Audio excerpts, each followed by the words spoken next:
संज्ञा और उसके भेद। संज्ञा की परिभाषा। संज्ञा किसी व्यक्ति, वस्तु, प्राणी, भाव व स्थान के नाम को संज्ञा कहते हैं। जैसे व्यक्ति राजू, मीरा, गीता, अशोक, राहुल, हरि, अकबर, एंथनी, रीटा, लता, आशा, नज़्मा आदि। वस्तु गेंद, फल, साइकिल, बोतल, पेंसिल, कागज, पुस्तक, पेड़, पत्ता, फूल, कुर्सी आदि।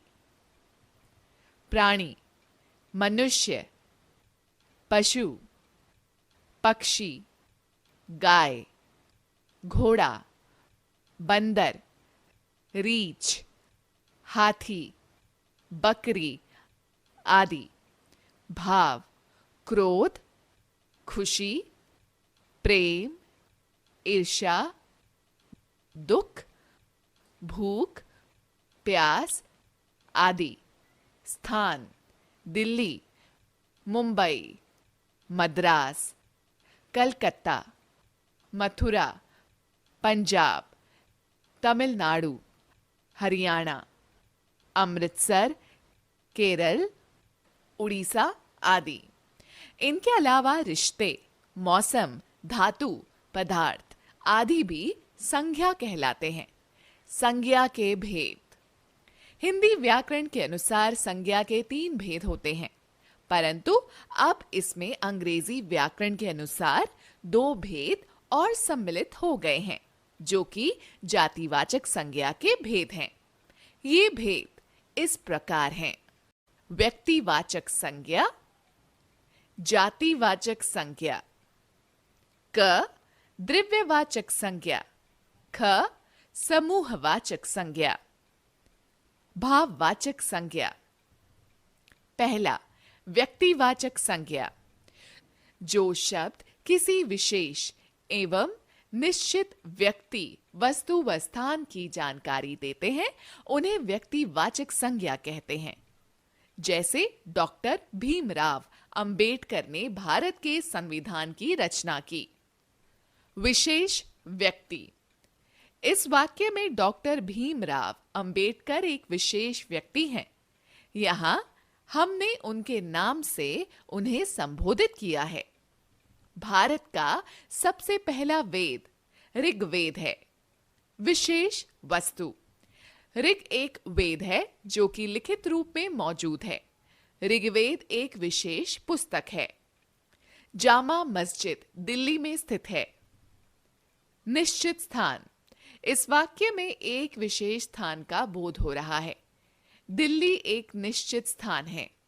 इन उदाहरणों के माध्यम से हम समझ सकते हैं कि जब किसी विशेष व्यक्ति, निश्चित स्थान एवं विशेष वस्तु की बात की जाती है तो वह व्यक्तिवाचक संज्ञा कहलाती है। 2. जातिवाचक संज्ञा। किसी भी प्राणी, जंतु एवं समूह की जानकारी देने वाली संज्ञा शब्दों को जातिवाचक संज्ञा कहते हैं। जैसे रानी किताब पढ़ रही है। इस वाक्य में केवल किताब कहा गया है, अर्थात वो कोई भी किताब हो सकती है। यहां किताब के पूरे समूह की बात की गई है। बच्चे विद्यालय जाते हैं।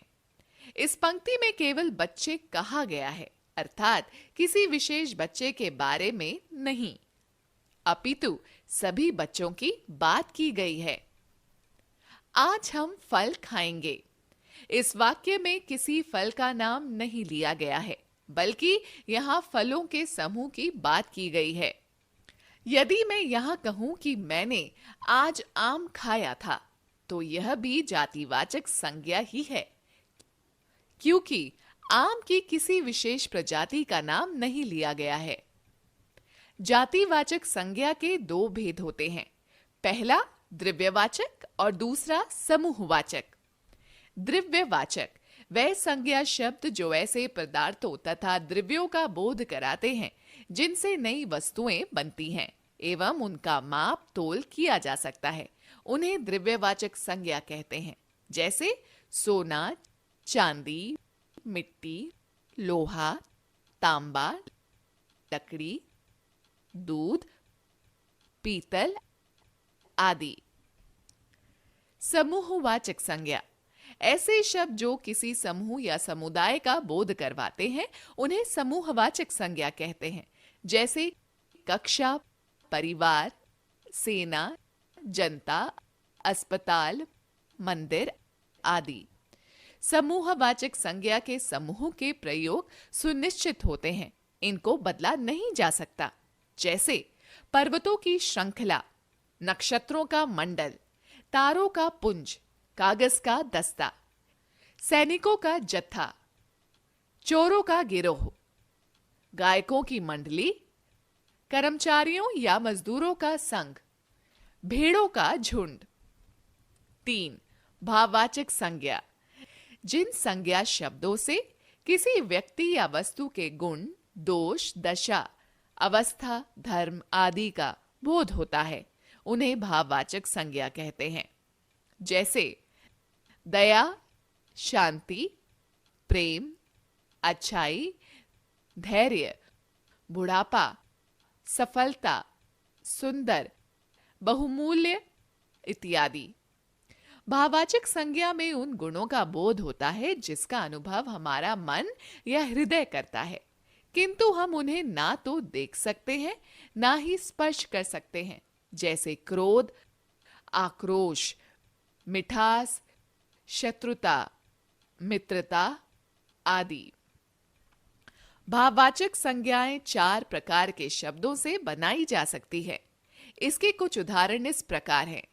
जातिवाचक संज्ञा से मित्र, मित्रता, मनुष्य, मनुष्यता, मजदूर, मजदूरी, देव, देवत्व, ममता, ममत्व, चोर, चोरी।